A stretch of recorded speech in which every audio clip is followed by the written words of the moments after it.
Assalamualaikum warahmatullahi wabarakatuh. Kami dari kelompok 13 yang beranggotakan Amanda Aselia Putri dan Selviana Suci akan mempresentasikan materi mengenai pendekatan dalam sastra anak, pendekatan mimetik, dan praktik analisis. Slide selanjutnya akan dibacakan oleh Selviana Suci. Baik, terima kasih Amanda Aselia Putri. Slide yang pertama yaitu pengertian sastra. Sastra merupakan ungkapan perasaan seseorang yang dituangkan dalam sebuah tulisan maupun cerita yang dikemas secara menarik oleh pembacanya. Slide selanjutnya yaitu pengertian sastra anak. Sastra anak merupakan ungkapan perasaan seorang anak yang dituangkan ke dalam bentuk tulisan dan dinikmati oleh anak-anak.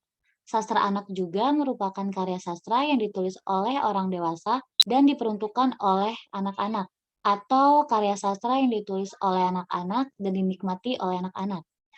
Slide selanjutnya yaitu pengertian pendekatan mimetik.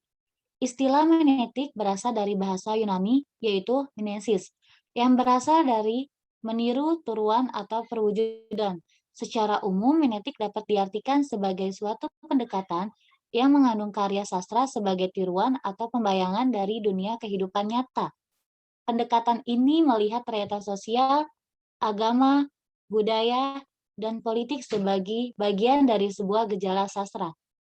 Slide selanjutnya akan dibacakan oleh rekan saya yang bernama Amanda Celia Putri. Baik, terima kasih Selvi.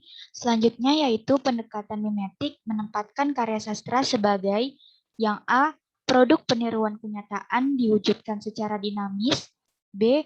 Representasi kenyataan semesta secara fiksional. C. Produk dinamis yang kenyataan di dalamnya tidak dapat dihadirkan dalam cakupan yang ideal. Dan yang D. Produk imajinasi yang utama dengan kesadaran tertinggi atas kenyataan.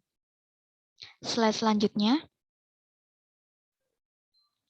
Berikut merupakan langkah kerja analisis pendekatan mimetik.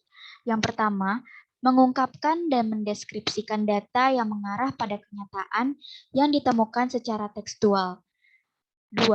Menghimpun data pokok atau spesifik sebagai variabel untuk dirujukan ke dalam pembahasan sebagai kategori tertentu sesuai tujuan.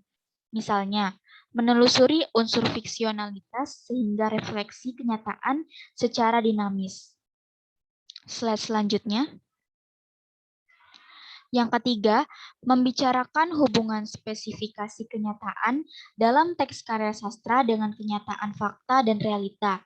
Dan yang keempat, menelusuri kesadaran tertinggi yang terkandung dalam teks karya sastra yang berhubungan dengan kenyataan yang direpresentasikan dalam karya sastra. Selanjutnya, berikut merupakan contoh analisis tokoh pada cerpen Ibu Pergi ke Laut karya Putut Ea melalui pendekatan mimetik. Berdasarkan hasil analisis menggunakan pendekatan mimetik, cerpen yang berjudul Ibu Pergi ke Laut sangat menarik untuk dibaca.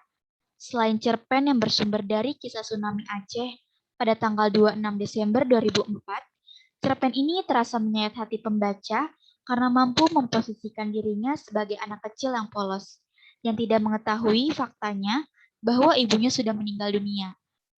Dia hanya tahu ibunya sedang pergi ke laut bersama ikan-ikan. Slide selanjutnya.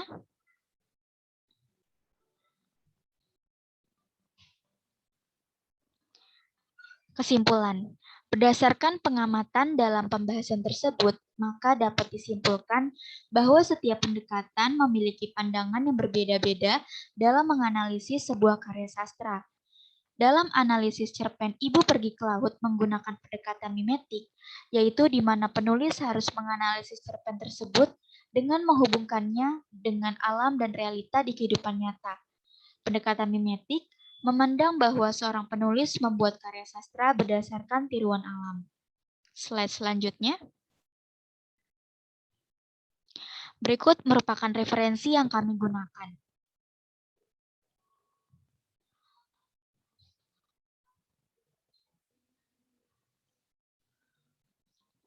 Sekian presentasi dari kami, kurang dan lebihnya mohon maaf. Wassalamualaikum warahmatullahi wabarakatuh.